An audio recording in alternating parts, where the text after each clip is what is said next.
Hey, folks.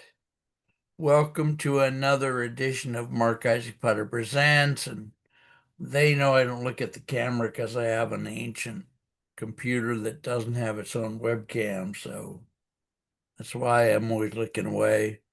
We're visiting today with Ben Davis, and Mr. Davis is associated with Chill Subs, which some of you will know is a literary group that helps people get published by listing the various poetry and fiction literary magazines around the US, Canada, and or the world. I don't remember. I used to be a member. I used to be a subscriber. Anyway, Ben, welcome aboard. How you been? Thank you. I've been pretty good. I've been just busy. Just we're in the process of trying to get some final releases done for the year.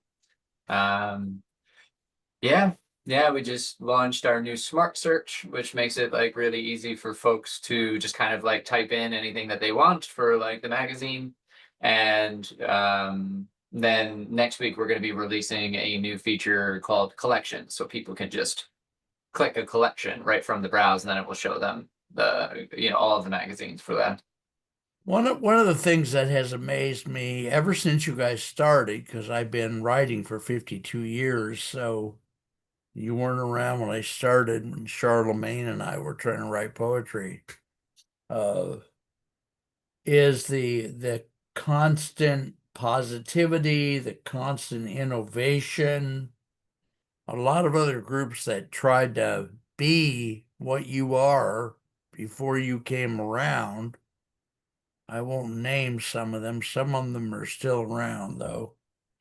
Didn't do it the way you do it. They didn't do it as well, like way not. So thanks and congratulations. And I used your service a lot when I was publishing, and I may or may not try to get back into publishing my work. I'm not sure, but anyway, so just thanks. And usually at the top of the show, I like to have people put out whatever contact information they want the public to have. I don't know what that is. Maybe it's your website or something. What do you want people to have? Oh, sure. I'd love for people to just, go to the website, find us on there. I don't have a lot of personal um Yeah, I wouldn't think like so. websites anymore. Well, and you don't want poets bugging you. Oh, sure. It's partially, but a lot of it is like kind of Chill Subs has become our baby. It's what we want to put out into the world. So whenever we talk about Chill Subs, we try to make it about Chill Subs in general. I think that is sometimes where a lot of people go wrong in the industry. I think sometimes in the past folks have started things because they want more attention on themselves. And so that gets really muddled. I see it a lot happen with sometimes it'll happen with magazines where you end up seeing a magazine or a community where they make it about the people who created it, and they make it about their own work. And but Yeah, that's not why yeah, people are there. People are there for the thing that they created. So for us, we yeah, kind of like we're very like uh people forward, we put ourselves forward, but what we want people to focus on is the thing that we've created, and it's all there like for them. yeah, That's one of the reasons we think it was successful in the first place, is we were all like, we're writers, right? So like we wanted to build what we wanted to see in the industry, rather than the other side, which is when I see a lot of, especially on the innovation side, we run into a lot of companies who have tried to start things in the literary space. And oftentimes, whenever we see someone who's doing something like that, we reach out to them because we really want to help them and collaborate and do different things. And almost every time, the people on the technology side don't understand anything about the literary world. They don't understand anything about writing, and so they come in and they, try to release something, and of course nobody wants to use it. So those are kind of two Yeah. problems Yeah. on both sides that we tend to see of like either people tend to make whatever they're creating a lot about themselves, or they don't have any sort of understanding in the community. And I think we just kind of, because of how we are naturally, there wasn't really a plan in place. That was just kind of, we wanted to create something that we wanted to use. And that was, it was amazing how much we then saw that, like, oh, there was a lot of people out there who wanted something like this. And that's Good. really a big Well, driver for. no, that's beautiful. Yeah, my friend Peter and I started a magazine back in well, I started a magazine back in the, 74 maybe. And I ran it for a year, literally as one piece of paper folded in half. And then he came along a few years later and helped me build it up into a real magazine. But we were like everybody else in the space most of the time. We made a magazine because we wanted to sneak our stuff in every once in a while. That's why a lot of people do it, I think.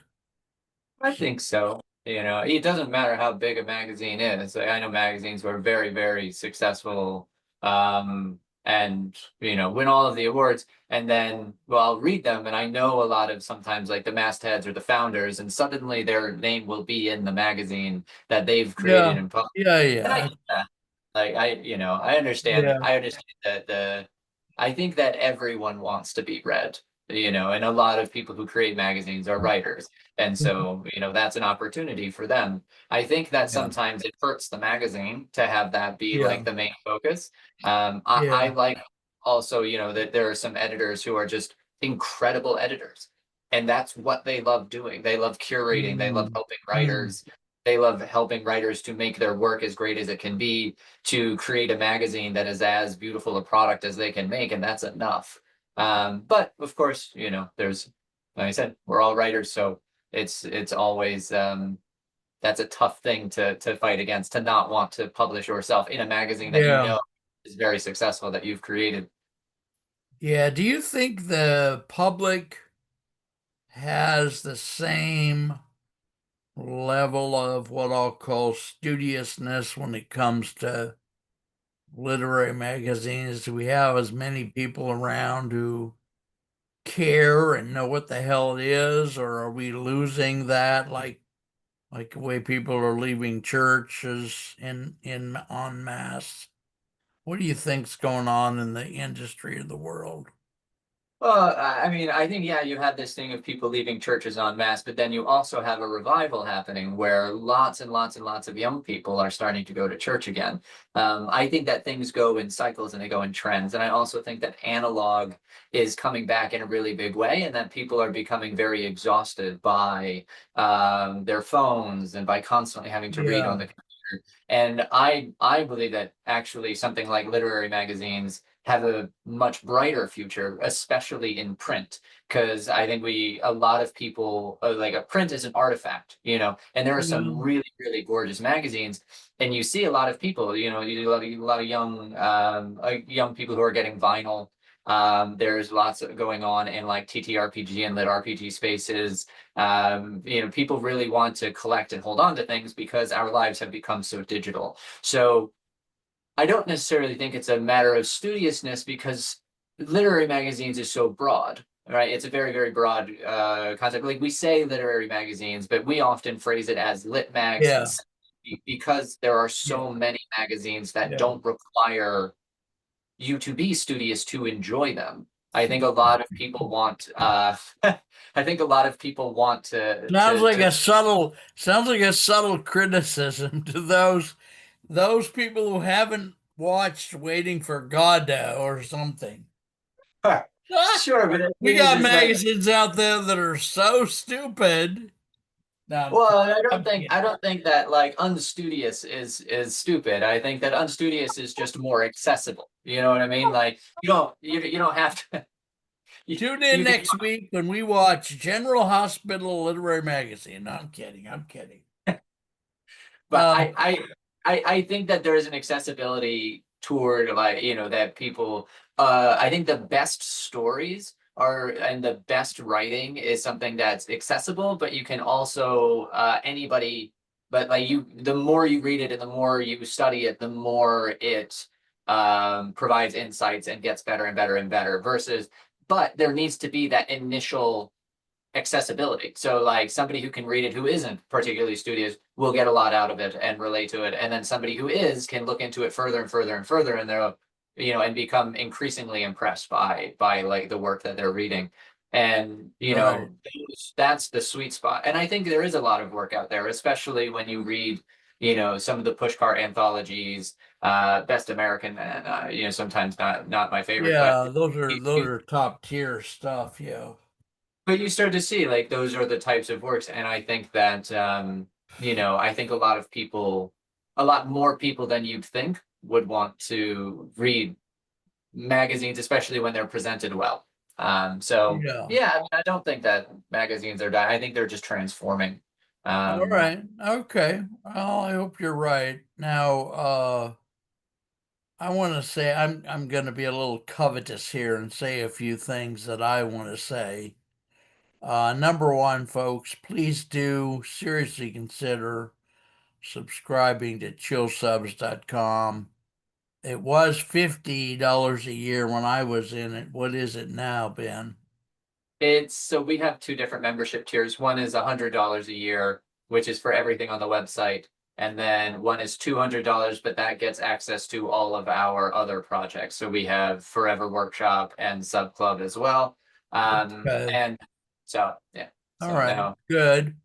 And then we're going to stop this part of the interview in about 3 minutes. So I want to say a couple things here. Number one, I really honestly hope that when you have time, you'll come on in a quasi regular fashion. That's number one. Once a month, whatever you can do, we'd really appreciate it. Number two, I need to publicly say that I have a lot of disabilities, including dementia. I miss a lot of these meetings. I missed an important one this week with a lady from Canada, and I just, it's so bad. I have to say to the public and to you that I probably will miss a meeting or two with you in the future, and please forgive me. I want to hire a VA, but my bank account last month was 4 cents. That was my entire worldly wealth. So I live, try with anyway, all that stuff. And then number three that I want to say is I really miss the magazines that die. I sure. really do. There was one called Provenance years ago out of the Philippines, and I just love those two guys. We talked by email. They published some of my stuff. Their magazine was just friggin' gorgeous. And after a few years, they were gone, and it just, especially them, it just broke my heart. It just broke my heart, you know. So I don't know. I don't know. I would start a digital cemetery if I thought it would do any good, because it It's something we've actually thought about. because it just really, you know what I'm saying. So anyway, folks, we're gonna take a little break here. We've been at this about 8 or 9 minutes, and so I'm gonna shut this off. It's the only way I know to get Zoom to really clearly delineate the shows. Otherwise, I'd do it some other way, but. We're gonna shut it off. I'm gonna go take a little bathroom break, and then Ben, if we can sign back in what, 3 minutes, would that be okay? Sure, sounds good. Of All right, boss. God bless you, man. Thanks for again for doing the show. course. All Yeah, right. see you in a few. Yep.